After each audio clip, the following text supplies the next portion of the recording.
साल मई जून के महीने में बस्ती नामक गांव में भयानक गर्मी पड़ा करती थी। बारिश ना होने के कारण वहां का जल स्तर काफी कम हो जाता था, इसलिए पंपों में पानी नहीं रहता था। अम्मा, नल का पानी फिर से चला गया। बाल्टी में पानी होगा, उससे जाके नहा ले। अरे अम्मा, यहाँ तो बाल्टी भी खाली है। अरे अभी आधे घंटे पहले जब नल में पानी आ रहा था तो मैंने बाल्टी भर कर रखी थी। काजल मैडम जी उसी पानी से नहा ली होंगी और हमारा लड़का तो ऐसे ही गंदा रह गया। मैंने भी तो कल शाम में पानी भर कर रखा था और तुम्हारा लड़का तो उस पानी से नहा लिया। मैंने तो कुछ नहीं कहा और हमारी लड़की ने नहा लिया तो बहुत बड़ी आफत आ गई है। जैसे अपनी महारानी लड़की जी से कहो नल से खुद पानी निकाल कर रखा करे नहाने के लिए, वरना लगाऊंगी 2-4 थप्पड़, आ जाएगी अकल ठिकाने। अच्छा, मार के दिखाना, जैसे मेरे पास तो हाथ है नहीं। काजल अपनी नानी के साथ अपने मामा के घर में रहा करती थी। उसके माता और पिता की मृत्यु हो गई। काजल की उसकी मामी से बिल्कुल नहीं बनती थी। उसकी मामी हमेशा यही सोचती थी कि वो यहाँ से चली जाए। काजल के माता पिता के मृत्यु के बाद उसकी मामी उसे अपने घर में साथ नहीं रखना चाहती थी, मगर उसकी नानी उसको वहाँ रखना चाहती थी।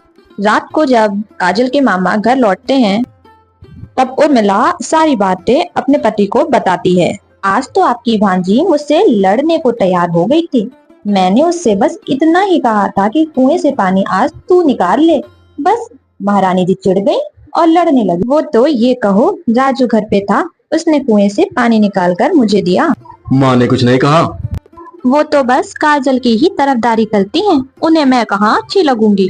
वो तो कहिए कि राजू घर पे था, उसने मुझे। इस तरह उर्मिला झूठ बोलकर अपने पति को गुस्सा दिला देती है। रामलाल गुस्से में अपनी माँ के कमरे में जाता है और अपनी माँ और भांजी के कपड़े सारे फेंक देता है बाहर। मामा, आप हमें घर से क्यों बाहर निकाल रहे हैं? तुम लोग यहाँ से बाहर निकलो और जहाँ जाना है वहाँ जाओ। काजल और उसकी नानी सरपंच जी के पास अपने बेटे रामलाल की शिकायत करने पहुंच जाती हैं, लेकिन वे वहां जाते ही देखती हैं कि सरपंच जी को उसकी बहू ने पहले से ही रिश्वत देके अपने पक्ष में करवा लिया है। रामलाल और उर्मिला और उनका बेटा उन्हें धक्के मारकर घर से बाहर निकाल देते हैं। नानी, अब हम कहाँ जाएंगे? काजल बेटा, मैं तेरी मौसी यानी कि अपनी छोटी बेटी के घर चलते हैं। वो हमें जरूर मदद करेगी, हमें ऐसी हालत में देखेगी तो जरूर हमारा सहारा बनेगी। भरी दोपहरी में काजल की नानी धूप में चलते चलते गर्मी के कारण बेहोश हो जाती है।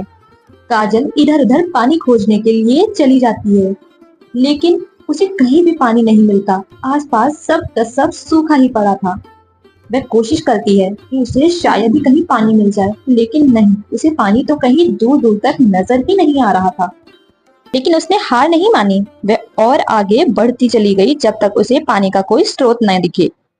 वह आगे गई तब उसने देखा, उसे एक कुआं दिखा। वह जल्दी से कुएं के पास पहुंच गई और जब कुएं में उसने झांक कर देखा तो उसमें तो पानी ही नहीं था, वह कुआं सूखा था। हार मानकर काजल अपनी नानी के पास आकर खड़ी हो गई। वह इंतजार में थी कि कोई राहगीर उसकी मदद करे।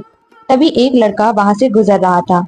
उसने जल्दी से जाकर उसे पूछा, सुनो, मेरी माँ को अस्पताल पहुंचा दो और बदले में तुम मुझसे ढेर सारा सोना ले लेना। देर बाद वो नौजवान काजल और उसकी नानी को हॉस्पिटल पर छोड़ ही देता है। अस्पताल में काजल की नानी का कुछ दिनों तक इलाज चलता रहता है और उसकी नानी ठीक हो जाती है। नानी जी, अब हमें मौसी के घर जाकर उन पर बोझ बनने की जरूरत नहीं है। हमारे पास एक जादुई कुआं है जिससे हीरे निकलते हैं। हम उन हीरों को बेचकर अपना गुजारा कर लिया करेंगे। काजल जल्दी से जाकर उस कुएं से हीरे निकालना शुरू कर देती है। अपनी जरूरत के मुताबिक उस कुएं से हीरे निकालती रहती है और उसे एक जगह इकट्ठा कर कर रख लेती है। उसके बाद काजल शहर में जाती है बाजार और वहां जाकर हीरो को बेच देती है और उसी हिसाब से पैसे अपने साथ ले आती है। काजल हीरो को बेचकर और घर के जरूरत का सारा सामान लेकर अपने घर पर आ जाती है। वह उस झोपड़ी में सारा सामान अच्छे से लगा देती है। वो नौजवान जब भी उस रास्ते से गुजरता तब वह काजल से मिलकर जरूर जाता था। एक दिन राजू ने काजल को बहुत सुंदर कपड़े पहने बाजार में उस नौजवान के साथ घूमते हुए देख लिया और देखकर वह तुरंत अपने घर पे अपने बापू से जाकर सारी की सारी बातें बता दी। जब वो लोग गांव के बाहर झोपड़ी में रह रहे हैं तो उनके पास इतने पैसे कहाँ से आए? मोहनलाल एक दिन काजल का चुपके से पीछा करता हुआ उसकी झोपड़ी तक आ पहुंचता है और पेड़ों के पीछे से चुप करके देखकर काजल को कुएं से हीरे निकालते हुए देख ही लेता है। ये सब देखने के बाद वह जल्दी जल्दी अपने घर की ओर निकल पड़ता है।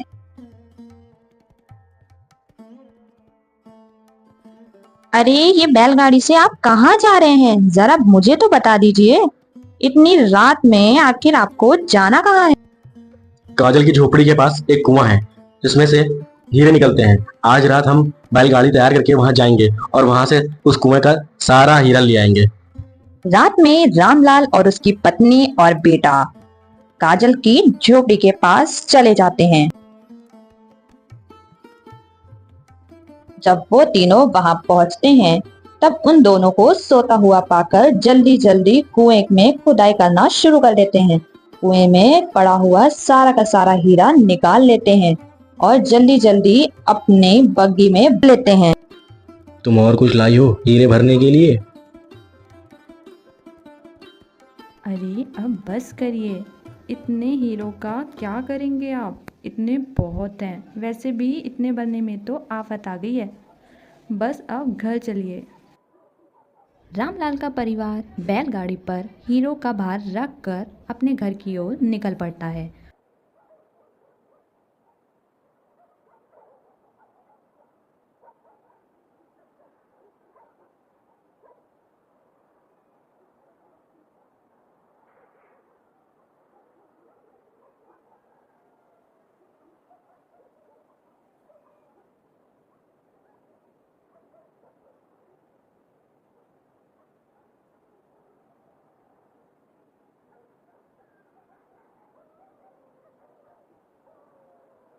रात में डाकुओं की टोली उसी रास्ते से गुजर रही होती है। उन डाकुओं की नज़र मोहनलाल के परिवार के ऊपर पड़ती है और वह उनके परिवार को मारकर उनका चुराया हुआ सोना वो चुरा कर ले जाते हैं।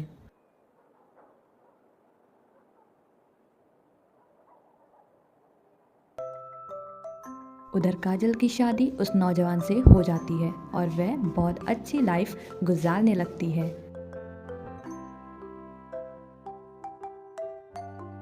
किसी ने सच ही कहा है।